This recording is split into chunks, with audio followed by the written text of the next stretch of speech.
Guatevisión presenta.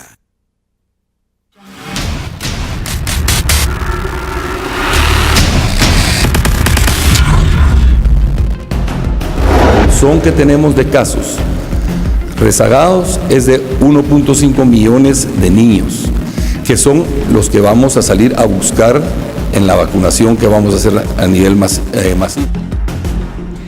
Y autoridades de salud inician la jornada de vacunación para evitar la propagación de sarampión en el país.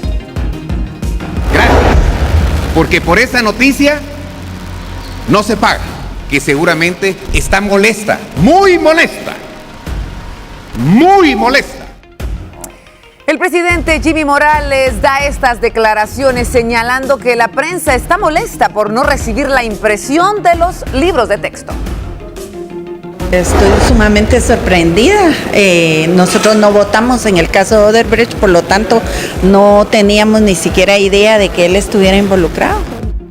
Bueno, hablan los diputados que votaron a favor del préstamo millonario para Odebrecht. Aseguran que no recibieron soborno por su aprobación cuando se empiezan a ventilar los casos.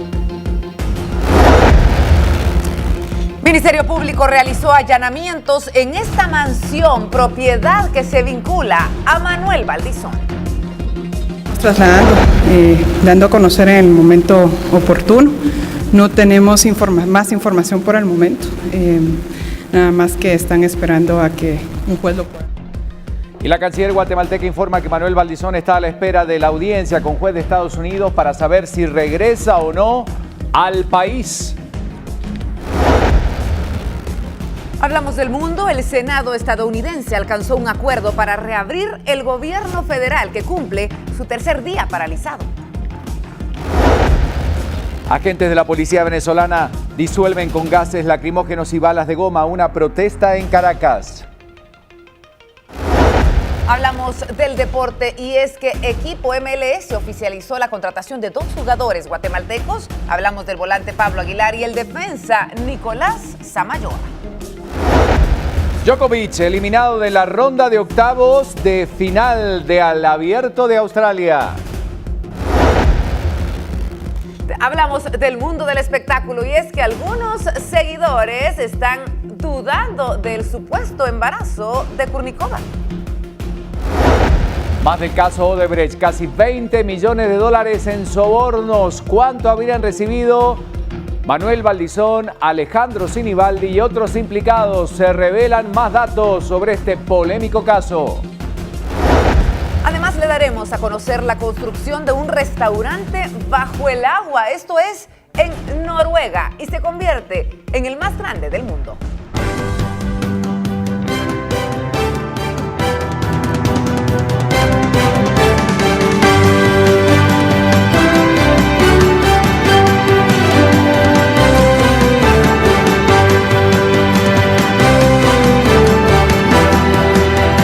Esto es Viva la Noticia. Gracias por acompañarnos, buen día, bienvenidos a Viva la Noticia en este día martes 23 de enero del año 2018. Verónica, buen día. Buen día, Ricardo. Bienvenida. Menos abrigadita hoy, se nos va el frío de a poquito, muy rico, ¿verdad? Está rico el ambiente, así que hay que aprovechar para poder lucir un poquito más destapaditos. ¿Por qué no? Porque seguramente van a haber temperaturas también un poco más fuertes al mediodía, así que ya estaremos hablando de eso más. Vamos a ver qué pasa con las temperaturas exactamente, cómo amanece, qué dice el termómetro para todos los que se levantan muy tempranito, los madrugadores. Buen día, que sea una excelente mañana para ustedes, listos para informarlos como siempre. Ahí tenemos los datos del tiempo. 14 grados es la temperatura que nos está acompañando a esta hora de la mañana. Va a ir subiendo en el transcurso del día. Tenemos información detallada de cada una de las regiones en donde usted se encuentre. Mientras tanto, cielos parcialmente nublados se esperan para esta jornada.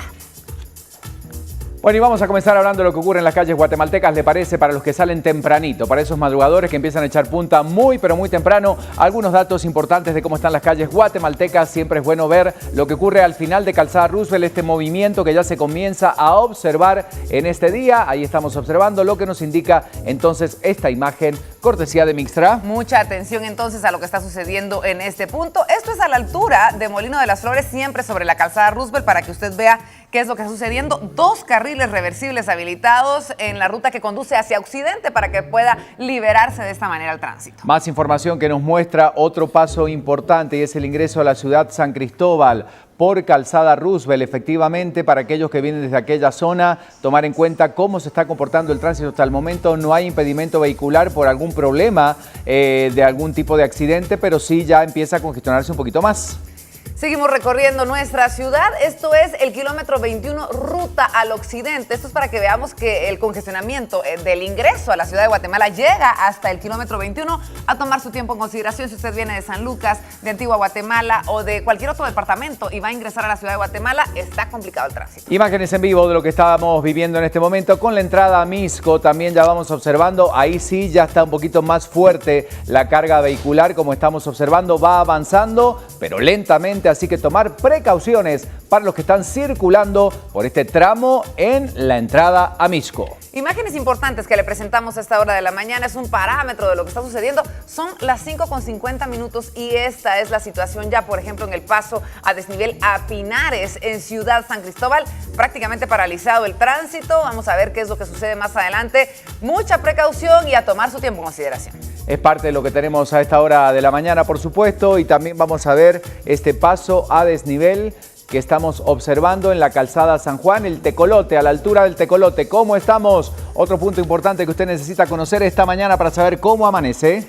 Seguimos con este recorrido en cada uno de los lugares, de los principales. Esto es, por ejemplo, la salida de las acá se suele congestionar mucho y lo estamos viendo ya. Incluso el carril reversible está completamente congestionado, así que si usted sale de Ciudad San Cristóbal hacia la zona 11, en las Charcas, este es el panorama que se va a encontrar. Tómelo en cuenta, por favor, porque así están las condiciones a esta hora de la mañana. Y vamos concluyendo ya con este punto, con el puente El Caminero, que también se encuentra bastante congestionado a esta hora. Para poder incorporarse a Calzada Roosevelt, esta es la situación que usted va a encontrar. 5:51 más adelante saldremos nuevamente a las calles. Bueno, y comenzamos a hablar de varios temas. ¿Se acuerda de la polémica generada hace días atrás cuando un periódico, un medio escrito, publicaba gastos personales o de cosas para el presidente de la República que se pueden considerar como gastos personales y que habían sido pagados con dinero del Estado?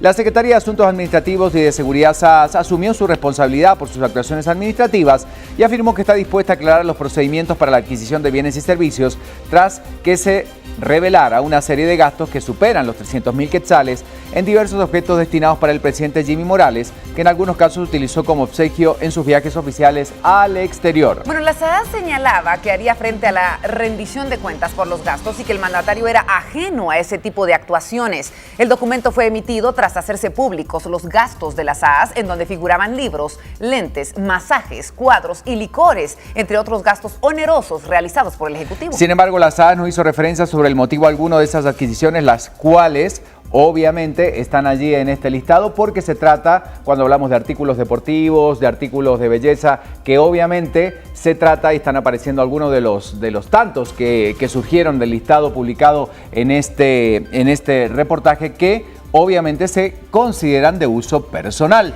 El vocero presidencial Heinz Hyman señaló que la Contraloría General de Cuentas será quien determine si hubo alguna compra fuera de los gastos normales de las SAAS o no.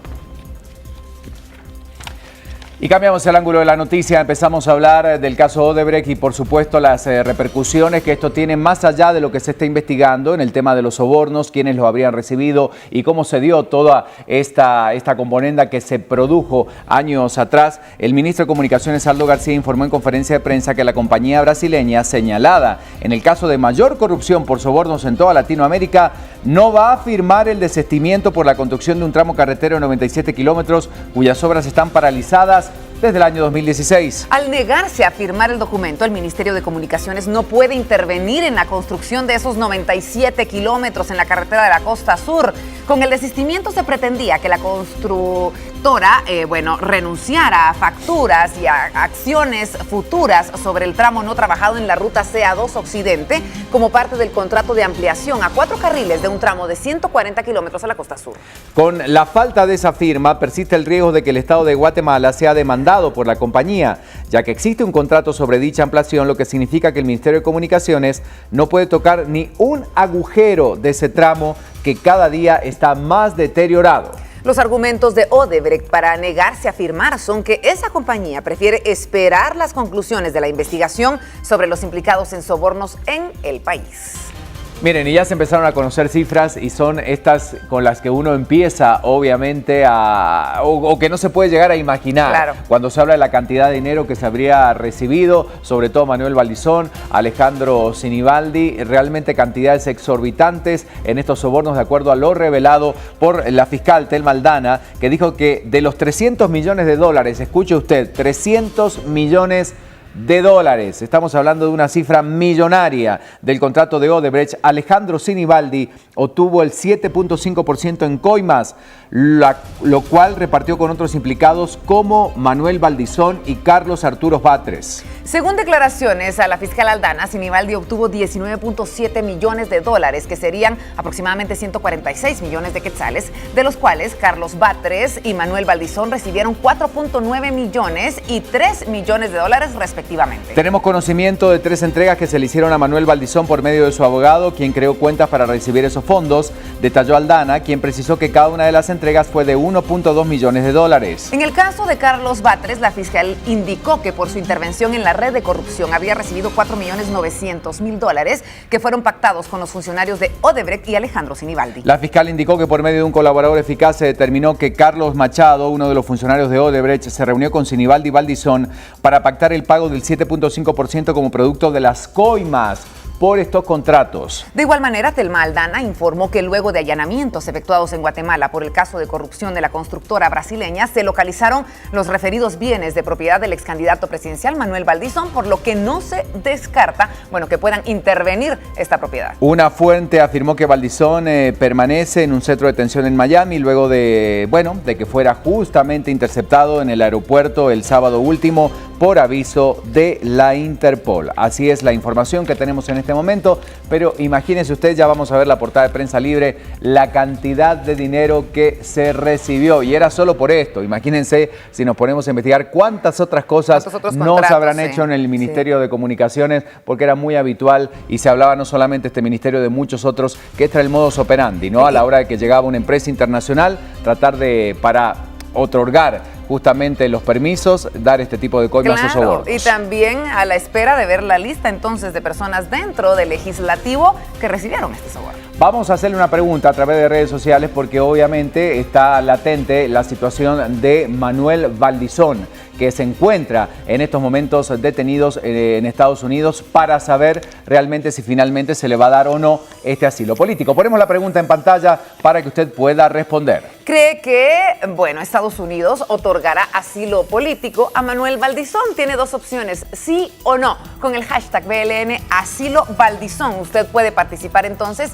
y dejarnos su comentario. Recuerde que en Facebook también tiene la pregunta abierta para que deje el comentario completo, y nosotros durante el transcurso de nuestro programa compartiremos su opinión. Bueno, mucho se está hablando de quiénes fueron los diputados que votaron a favor en aquel momento, cuáles siguen todavía trabajando en el Congreso de la República. Pues vamos a repasar en el siguiente listado para ir conociendo, por supuesto, los nombres de aquellos diputados que en algún momento votaron a favor de este lineamiento que se había planteado y que generó toda esta polémica. Los diputados que votaron a favor de los préstamos de Odebrecht para financiar la ampliación de carreteras son Felipe Alejos, Ronald Arango, Iván Arévalo, Carlos Barreda, Juan Carlos Bautista.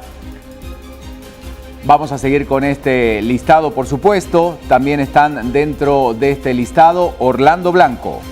Podemos mencionar también a Jean-Paul Brière, Maynor Capa, Edin Casasola, Araceli Chavarría, Óscar Chinchilla y Luis Contreras.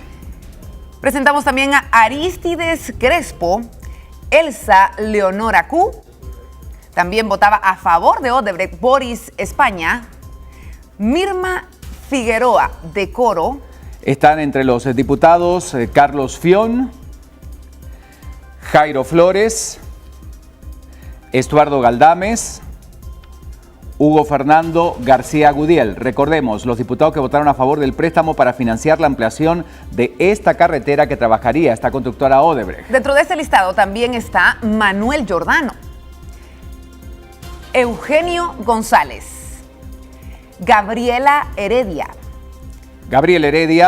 Sofía Hernández, Julio Longo y Carlos Martínez Castellanos. También tenemos dentro de este listado a Joel Rubén Martínez, Gustavo Medrano, Ovidio Monzón, Hernán Morán Mejía, Santiago Nájera. Bueno, dentro de este listado también está Marvin Orellana.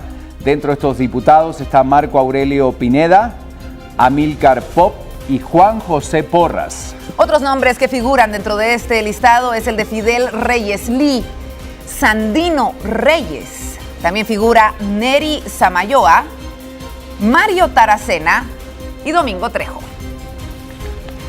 Y ahora vamos con la lista de los diputados, obviamente, que votaron en contra en aquel momento y que todavía siguen en el Congreso de la República, quienes dijeron no a este contrato, y están entre ellos Luis Pedro Álvarez, ellos dijeron que no, Dalio Berreondo, Leonardo Camey,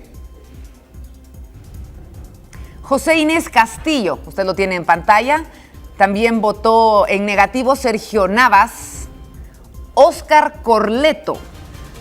También votaron por el no José Alejandro de León, Leonel Lira, Ninet Montenegro, Óscar Quintanilla, Francisco Tambriz, Julián Tezucún y Roberto Villate. Estos son los diputados que siguen en el Congreso y que votaron por el no. Ahora también algunos se ausentaron de la votación en aquella oportunidad y los vamos a repasar como para tener una radiografía de qué ocurría en aquel momento. ¿Quiénes se ausentaron de esta votación? Haroldo Quej, también se ausentaba Delia Bach, Rodolfo Castañón y Laura Franco. Y por último, los diputados que votaron a favor, pero en contra de la redacción final. Esto es bueno también tenerlo en cuenta. Es decir, 3 diputados más que votaron a favor de que se aprobara de urgencia nacional, pero votaron en contra de la redacción final. Entre ellos, Byron Chacón, Oliverio García Rodas y Alicia Dolores Beltrán. Ahí tenemos entonces el listado de los diputados, que mucha gente a través de las redes decía, bueno, ¿quiénes votaron? ¿Cómo estuvo el tema en aquel momento cuando se discutía esta realidad dentro del Congreso de la República? Pues ahí le estamos mostrando quiénes votaron por el no, quiénes por el sí y cómo está la situación a este momento. Obviamente los diputados hasta el momento, ayer escuchábamos a muchos de ellos diciendo, nosotros no recibimos ningún tipo de soborno, ningún tipo de pago, la investigación está abierta. Así es, y más adelante en nuestro programa también vamos a escuchar todas estas declaraciones y más, bueno, cosas relacionadas a este tema. Vuelta de página para meternos de lleno en la información internacional. Nos vamos rápidamente a Honduras para ver qué está pasando en este momento con este polémico hecho que obviamente vuelve a desencadenar hechos violentos.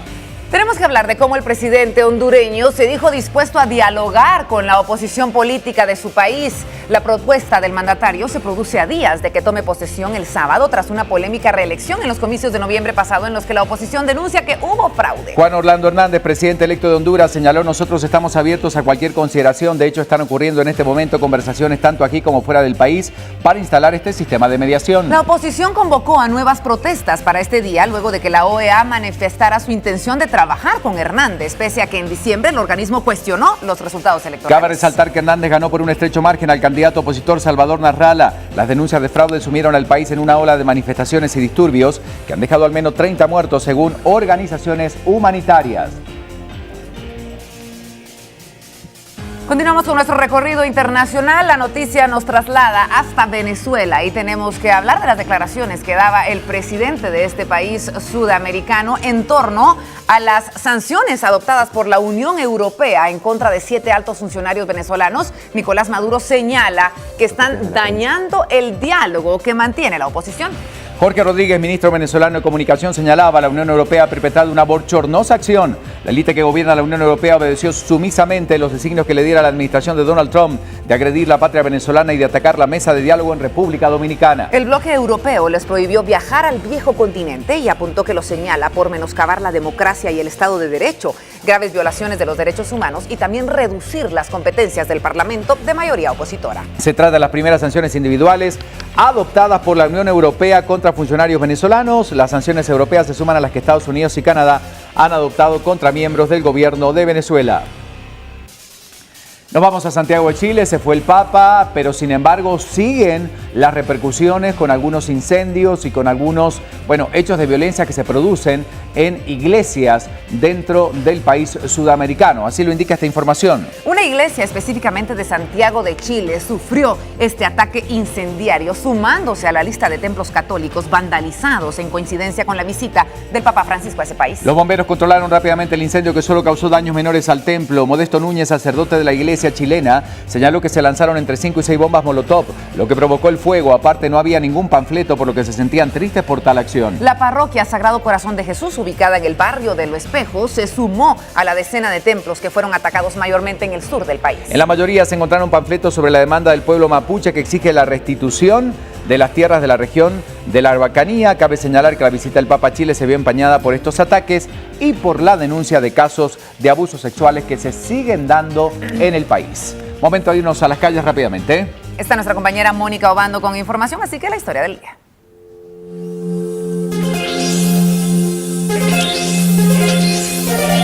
Seis de la mañana, 5 minutos. Está nuestra compañera Mónica, también está Julio, pero vamos contigo, Mónica. Contanos, ¿cómo está la historia?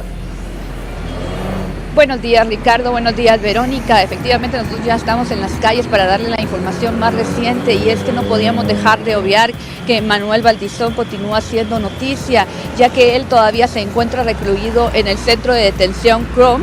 Este es uno de los centros más famosos de Estados Unidos de detención de inmigrantes, en el cual algunas personas incluso pueden ver televisión, dialogar entre ellos, caminar. Pero a continuación les presentamos la historia del día de cómo está la situación migratoria de este personaje guatemalteco. Este es el centro de procesamiento CRUM, donde está alojado Manuel Valdizón, luego de su detención en el aeropuerto de Miami el pasado sábado por la Interpol. CRUM es una de las cárceles de migrantes ubicada al sur de la Florida, con capacidad para 450 reclusos. Pertenece a la Oficina de Detención y Deportación, ICE por sus siglas en inglés. Aquí son trasladados los migrantes detenidos que pasan por un proceso de expulsión o deportación o convictos que han cumplido su pena. Vía telefónica confirmamos la presencia del ex candidato presidencial Manuel Valdizón en ese centro. Las autoridades estadounidenses no han dado mayor información sobre la situación migratoria de Valdizón en aquel país. Tampoco se ha fijado la fecha de audiencia en la que se le hará saber el motivo de su detención. De acuerdo con las normas del centro de ICE, el detenido tiene derecho de no ser entrevistado, fotografiado o grabado por un medio de comunicación sin tener el permiso previo. Bueno, habrá que ver, Mónica, entonces qué pasa con la realidad de Valdizón. Esto se va a resolver en las próximas horas, pero platiquemos un poquito de la agenda política, de los temas importantes que pueden ocurrir este martes. Te escuchamos, Moni. Sí, efectivamente, Ricardo, estaremos pendientes de la situación de Manuel Valdizón y lo que va a suceder con él en temas migratorios, porque esto podría tardar y también podría ser también acelerado, y hay que recordar que el gobierno de Estados Unidos ha dicho que va a cooperar en la lucha contra la corrupción de Guatemala, pero como me preguntabas acerca de la agenda política, efectivamente hay varias actividades que se van a estar realizando para hoy, y tenemos entre ellas la citación del secretario de las AAS, que va a haber por gastos del presidente. Esta citación se hará a las 10 de la mañana y la hará Encuentro por Guatemala. La bancada estaría interrogando al secretario de las AAS por este tema, ya que sabemos que hasta el momento se ha quitado de responsabilidades el presidente de la República y la ha trasladado a las AAS. También durante el Congreso vamos a tener una agenda bastante activa, ya que se va a tener el tercer debate de la ley electoral en el Pleno del Congreso. Esto será a las 14 horas cuando se esté realizando la agenda que fue aprobada ayer, en la que también se va a conocer el dictamen y proyecto del decreto que dispone a aprobar la ley de vacunación. Esto será también a las 14 horas conforme avance la agenda de los diputados, que tienen varios puntos destacados. Y por último, pues también sabemos que hay varios funcionarios que estarán participando en el séptimo foro regional económico. ¿Por qué les mencionamos esto? Sucede que varios funcionarios, entre ellos algunos incluso ex candidatos, estarán participando y comentando acerca de la situación económica de Guatemala, en la que se podrán ver a personajes que estarán diciendo cómo ven para el siguiente año 2018 cómo estará nuestro país en torno a temas económicos, pero también en torno a transparencia, corrupción y otros temas que se estarán manejando durante esta agenda. Sabemos que también se va a estar realizando una manifestación en frente al Ministerio de Trabajo y estaremos pendientes de esta información que sabemos que va a ser alrededor de las 11 horas. Esta es la información que tenemos hasta el momento. Ricardo, regresamos al estudio. Muchas gracias, Mónica. Por supuesto, las noticias con la agenda política, pero también para saber qué pasa en otros aspectos y cómo está la calle. ¿Dónde estás ubicado, Julio? Buenos días.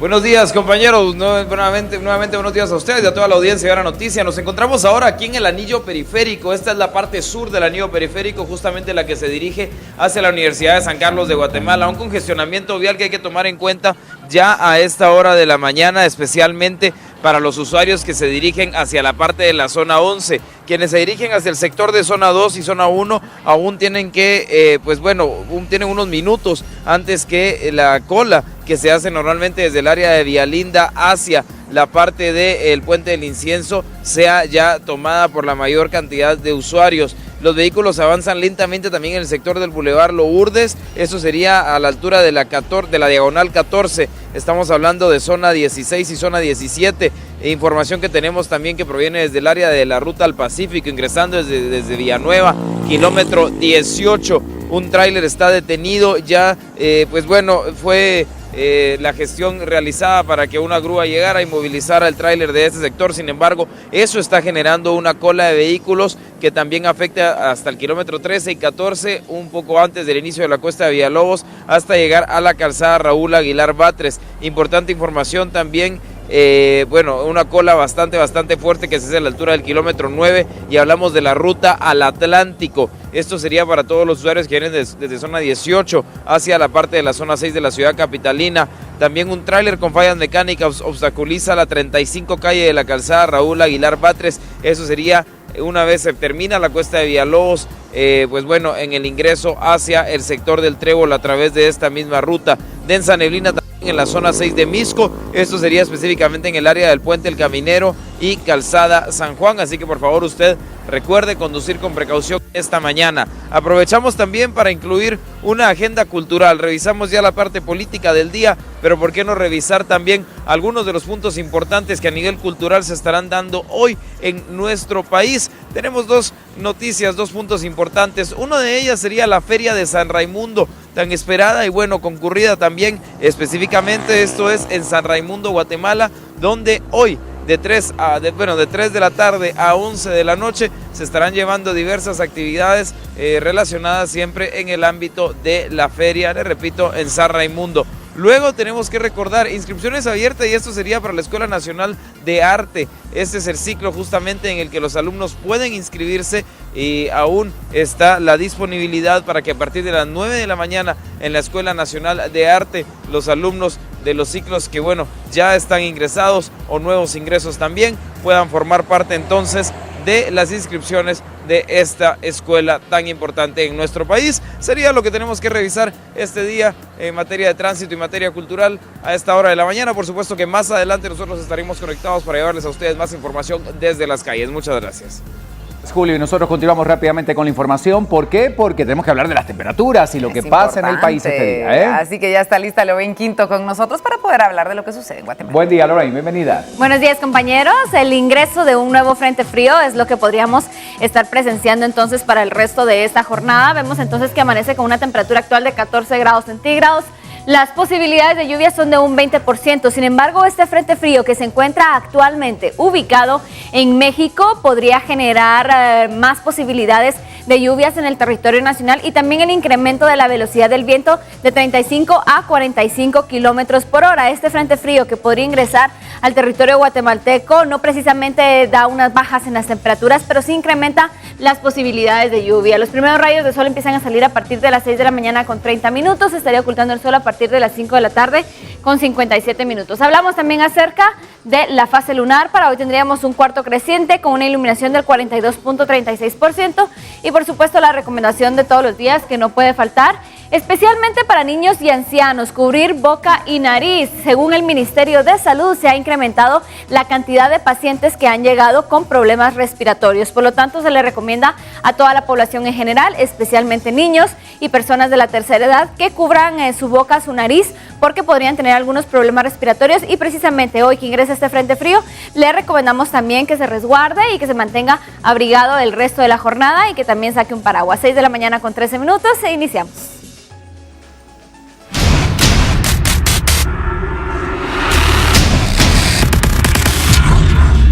Porque se produjo un terremoto en Alaska y hay alerta de tsunami en esta región, así es como usted lo está escuchando. Tenemos algunas imágenes ya. Un sismo de 8.2 grados en el Golfo de Alaska causó una alerta de tsunami para la costa de Estados Unidos y Canadá, así como otras regiones del Océano Pacífico. El terremoto registrado a 10 kilómetros de profundidad se produjo a 300 kilómetros de la costa de Kodiak, según reportó el Servicio de Estados Unidos. Las boyas cercanas al epicentro han registrado olas de hasta 10 metros. En las localidades más cercanas, las autoridades recomendaron a la población buscar zonas altas y que se alejen de la costa, porque las olas son de alto riesgo.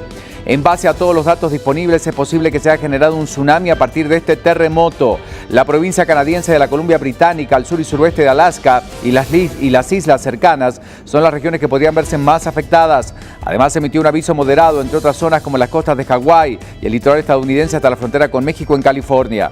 La Agencia Meteorológica de Japón dijo que estaba siguiendo de cerca la situación, pero todavía no emite alerta de tsunami. Las autoridades peruanas emitieron un aviso durante una hora hasta que fue dada de baja. Reiteramos, sismo de 8.2 grados en Alaska y alerta de tsunami.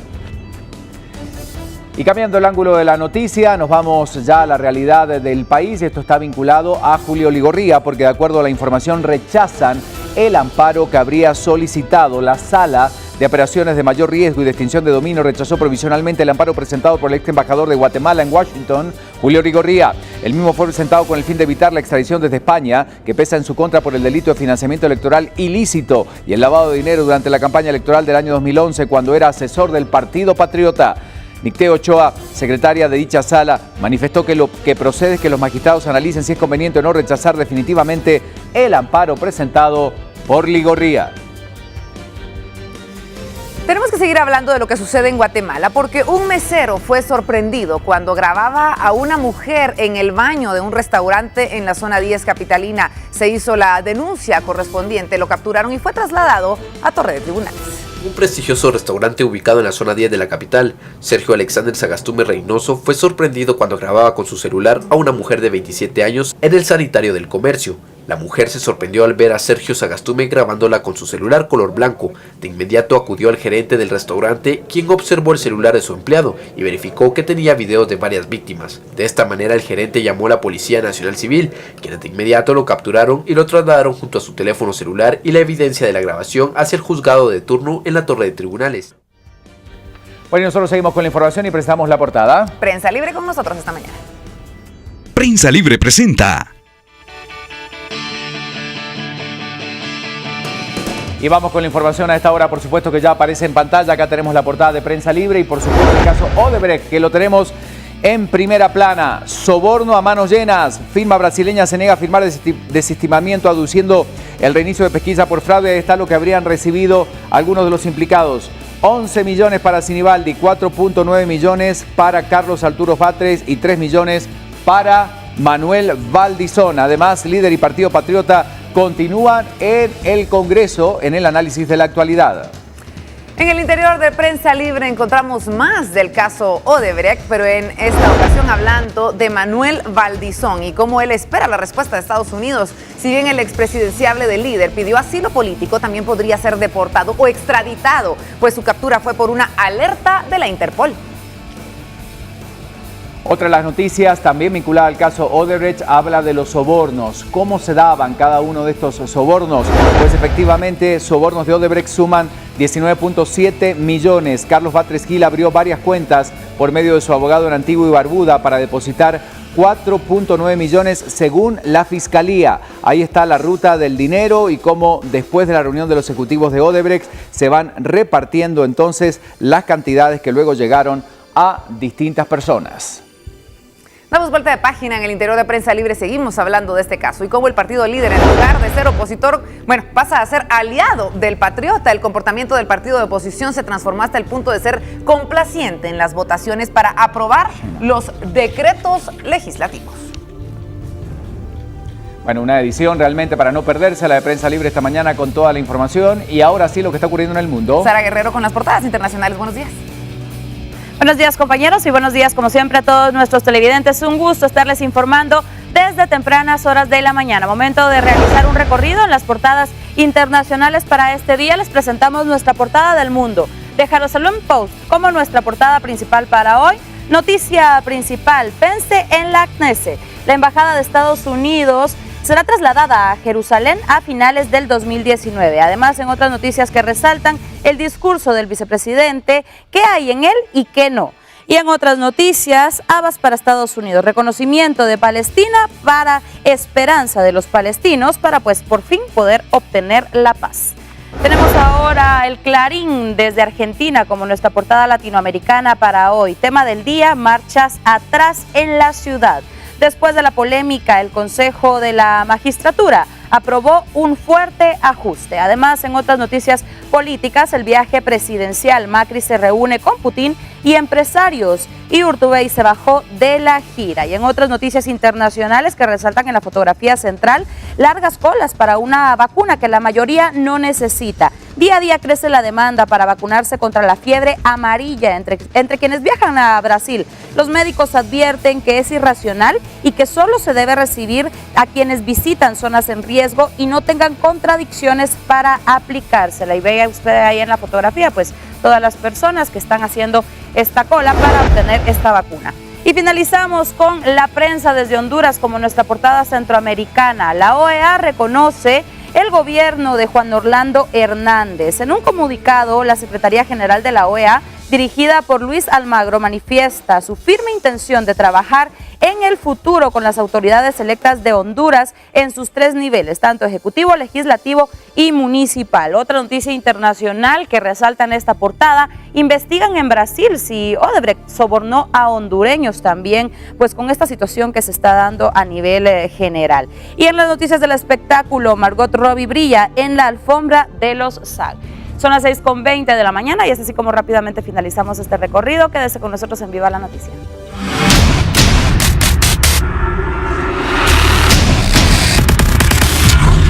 Atención, porque se está realizando otra requisa en el preventivo de la zona 18. Esta mañana, en el sector 11 de este preventivo para varones, autoridades localizan otra caleta en la cual estaban escondidos 2 pistolas, 2 granadas de fragmentación, 2 teléfonos y otros paquetes con ilícitos. En estos momentos se realizan acciones, por lo cual se está a la espera de conocer los resultados de dicha pesquisa. Y los familiares de reclusos, hablando justamente de la talacha en el preventivo de la zona 18, dicen que, obviamente están muy preocupados por esta situación que se sigue dando en el lugar. Vamos a ver lo siguiente. De los recluidos en el preventivo de la zona 18 indicaron fuera de cámara, por temor a represalias, que deben entregar 5.000 quetzales para evitar que se violente su integridad física. Pues en un principio me dijeron que se podía colaborar, pero después la verdad que le dije que no tenía el dinero para pagar lo que estaban pidiendo. ¿Cuánto estaban pidiendo? 5.000. Y cuando no lo hacen, deben encargarse de la limpieza del sector que les corresponde. En este caso, la madre de un recluso gastó 200 quetzales. El lunes pasado le dijeron a mi hijo que le pedían 2 tambos de cloro, bolsas plásticas y jabón en polvo. Y ahorita se lo traigo yo. A partir del mes de agosto del año pasado, que se activó la línea, se han recibido 195 denuncias. El sistema penitenciario intenta este año combatir la talacha en los centros carcelarios a través de la denuncia al 1533. Y tenemos más información de un proyecto que están realizando jóvenes con la guía de un biólogo en donde están realizando, limpieza del río Motagua. Póngate eso. Este es el río Motagua. Pasa por el municipio de Morazán, El Progreso, en donde son toneladas de basura que hay en las orillas del afluente. Fui el biólogo que empezó a a tratar de salvar el río Motagua. Hace 15 años que empecé este programa. Yo hice análisis de huevos de aves, los contenidos de los huevos de aves los llevé a Estados Unidos, a la Universidad de Davis, en donde 11 especies de aves que analizamos estaban contaminadas. El biólogo indicó que es grave lo que sucede en el Motagua, en donde hay muchas especies en la fauna que están seriamente amenazadas. Aves que anidan aquí a la orilla del río Motagua. Ahí fue donde empezamos con mi museo, la Western Foundation of Bird Zoology de Camarillo, con la doctora Linnea Hall. Empezamos el programa tratando de salvar el río Motagua. Sí, bueno, este problema viene desde la capital de Guatemala. Y encontramos que estas estaban amenazadas, estas especies. El problema es de que con todos los químicos que encontramos, incluyendo DDT, es DDT, magnesio, metales pesados. Mientras tanto, las autoridades municipales indican que se hace todo lo posible por limpiar las orillas del río, pero la labor se vuelve imposible porque son toneladas de basura que llegan de la parte alta. Hemos sentido la necesidad de proteger el río Motagua, al igual que todos mis compañeros de la municipalidad que estamos acá, algunos estudiantes, con el propósito de poder limpiar el río Motagua. 6:24 de la mañana y seguimos siempre con la información para ustedes. Muy buenos días y siempre pues en el ámbito nacional, donde pues el servicio de transporte extraurbano de Santa Cruz del Quiché a Guatemala pues fue suspendido, y esto es porque pues extorsionan a los choferes. Y los choferes dicen entonces que por su propia seguridad y para prestar un buen servicio pues no van a tener labores hasta que este problema sea solucionado. Aquí tenemos toda la información por si utiliza el servicio. Salir en cámara por temor a represalias, señalando ya no poder pagar más las extorsiones. Informaron que pagan 300 quetzales por bus a la semana, siendo un total de 50 buses los que viajan de Santa Cruz del Quiché a Guatemala, pagando al mes 60,000 quetzales. Ahora surgió un nuevo grupo que pide 40,000 quetzales de entrada y 300 quetzales por bus, ellos también, a cambio de no asesinar a los pilotos. Extorsión que ya no pueden pagar, por lo que detuvieron el transporte a la ciudad capital. Es un nuevo grupo que quieren hacer. Recordemos que en Guatemala estamos propensos a todos estos cambios de la gente que le gusta que lo estén manteniendo sin trabajar. Y algunos que dan la llamada ya no da para tratar más. Los transportistas dijeron que no tienen apoyo del Ministerio de Gobernación y que el gobernador no le ha puesto atención a este problema. El gobernador manifestó que ellos no han solicitado ninguna reunión con él. Ya me comuniqué con la Policía Nacional Civil que sí van a ser operativos, pero donde compete, donde está aquí Cheva, que es Chupol, ahí van a pasar los operativos, pero que quede bien claro a todo el departamento de Quiché, a todos los transportistas, que ni de ninguna manera me han llamado, no han venido aquí. El paro del transporte es indefinido, solo están viajando unidades que van de los municipios a Guatemala, las cuales son insuficientes. Y seguimos con información a esta hora de la mañana y nos ubicamos en Quetzaltenango porque se hizo viral una pintura que se ubica en la 12 Avenida en la zona 1 de dicha ciudad. Allí nuevamente los pobladores manifiestan el descontento que tienen con la figura del alcalde, que según la mayoría de los vecinos ha hecho muy poco o nada desde que asume la administración en Xela. Y la pintura que representa al alcalde está en ropa interior y vamos a ver lo siguiente.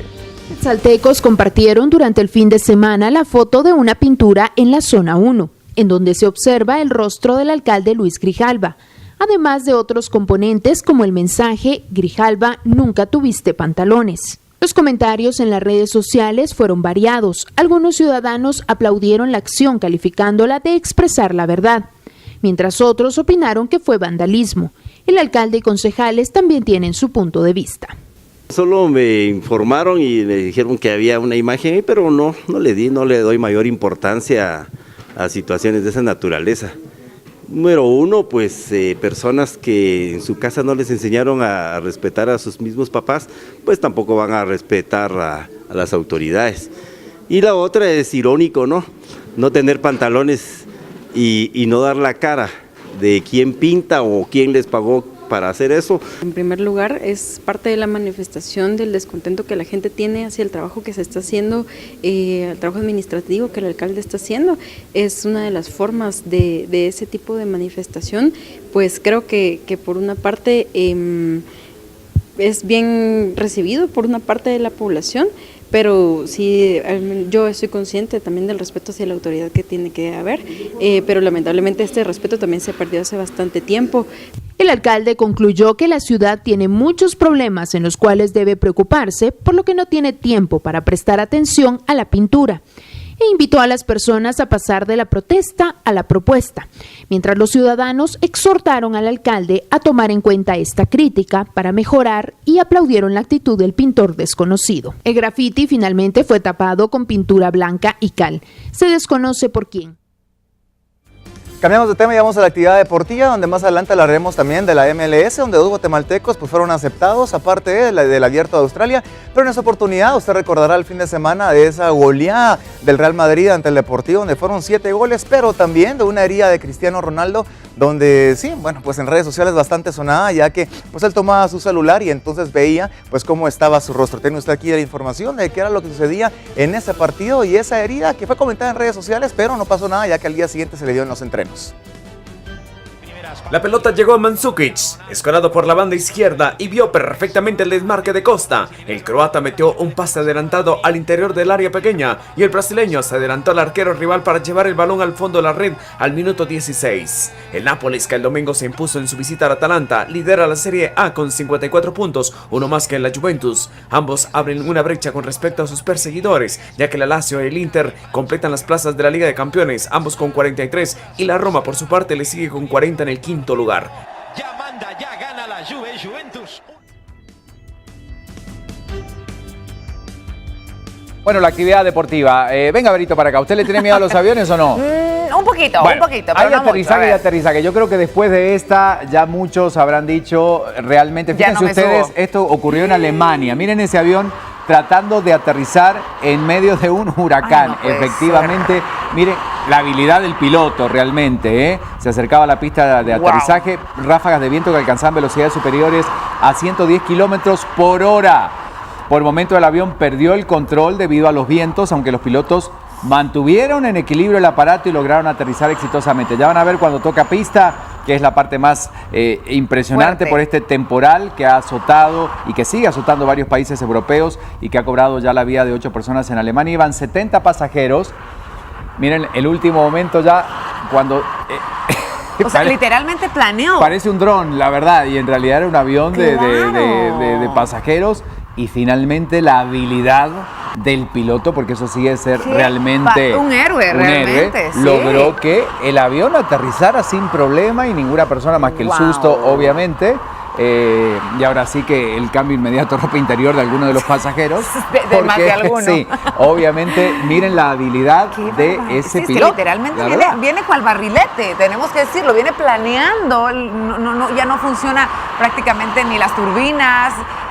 Qué barbaridad, mucha habilidad, mucha experiencia. La de él, porque estamos hablando de un aeropuerto bien complejo, es la ciudad de Düsseldorf, donde hay mucho movimiento aéreo y estamos observando cómo de una u otra manera él logra realmente mitigar los efectos y estabilizar y finalmente lograr aterrizar, ¿no? Qué bueno, gracias a Dios. La verdad es que sí, a su experiencia, a su conocimiento, a su temple, porque hay que decir que también se necesita carácter para poder enfrentar ese tipo de situaciones. Ahí va. Obviamente ellos están preparados para eso y llega... No, la verdad que parece un dron, la verdad. ¿Qué pudieron haber sentido los pasajeros? Cuando finalmente tocaron tierra? Bueno, 45 segundos realmente bastante críticos. Bueno. Damos una vuelta de página, hacemos la primera pausa y volvemos, cumplimos con estos primeros 45 minutos de noticias para que usted salga bien informado. Quédese con nosotros.